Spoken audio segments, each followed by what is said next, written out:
Hi everyone, it's Jen Sheffer, and I am super excited to show you how you will use Google Chrome on your new MacBook Air. You will continue to live in Chrome, use all of the Google apps that you are accustomed to using on your Chromebook, but your experience is going to be a lot more powerful now that we're using our MacBooks. So you will see down here in the dock, we have our Finder, Launchpad, System Preferences, the QuickTime Player, which is what I'm using to make this video.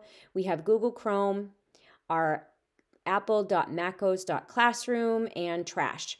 We will be offering you tutorials on all of these things, but the most important thing we really want to emphasize is to continue to use Google Chrome as you always were on your Chromebook. Now, the first time you open up Google Chrome, you're going to get a window that looks a little bit different than what I'm about to show you. And you're going to click on the blue button.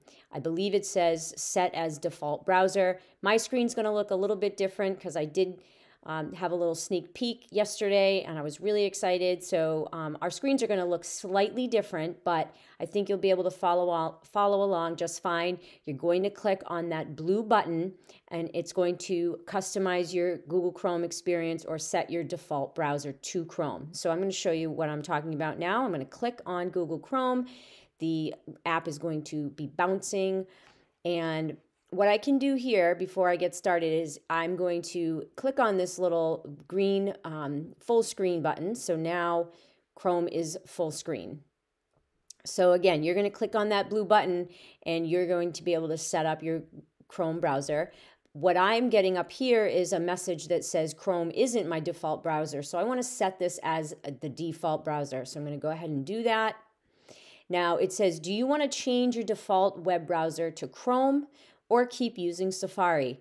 We highly recommend that you use Chrome. You're used to it. Everything is connected to your Burlington Google account. So we are going to want to do this. So your default web browser will open when you click links in places like email, messages, documents, and other apps. Again, I can't emphasize enough how important it is for you to continue to use Chrome. So that's what you will click. You're going to click on Use Chrome. So now every time we open a browser, Chrome will be our default browser. So the next thing we're going to do is I'm going to hover up here in the top right-hand corner, and it says current user, and you'll notice that nobody is currently signed in. So I'm going to click on that, and I get the notification that I want to sync and personalize Chrome across my devices. So I'm going to do that. I'm going to turn on sync. And it's starting to turn on. And now this is where I can enter my Burlington email.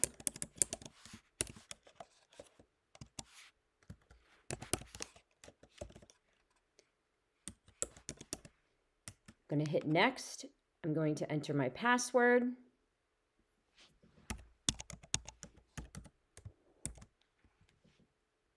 Click next. And now all of my Chrome data is syncing. It is asking me if I want to link my Chrome data to this account, and I'm going to click Link Data. I get the additional notification asking if I want to turn on sync. This is going to sync my bookmarks, my password, my history, and more on all of my devices. Google may use my history to personalize search, ads, and other Google services. You can always choose what to sync in settings, but yes, I'm in. I want to turn on sync. So I'm going to click on sync.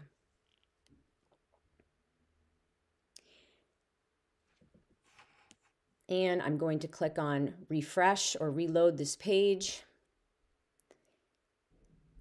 And you'll notice as soon as I do that, I get my BPS bookmarks are here. My apps launcher is here. If I click on that, I can see what apps I'm using. My BPS bookmarks, I have Get Help, I have the Clever Portal. Now I'm going to head over onto the right. I'm going to click on these three dots, Customize and Control Google Chrome. I'm going to click on Bookmarks, and I'm going to go to Show My Bookmarks bar. going to go back.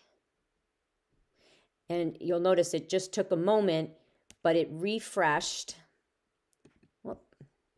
It's opening up it's opening up all of my bookmarks. There we go. So as you can see, it just took a moment for all of my bookmarks to appear. So I have Aspen, I have formerly School Dude. I have to actually clean up my bookmarks, but all of my previous bookmarks that I was using on my Chromebook are here, available to me because my Google account has been synced. You'll also notice all of my extensions. So my Save to Google Drive extension, Awesome Screenshot, my Screencastify, my Bitmoji, all of the extensions that I was using previously on my Chromebook are also now available to me. So it's really like everything came with me. I haven't lost anything. And it's all available to me just like it was in my Chromebook. So this is, again, the first of a large series of tutorials that we will be bringing to you as members of the BPS EdTech team. We feel as though you're really going to love the MacBook experience, and we're here to support you as you become familiar with this new device. And I appreciate you watching this initial tutorial, and I will be back with more videos. So stay tuned.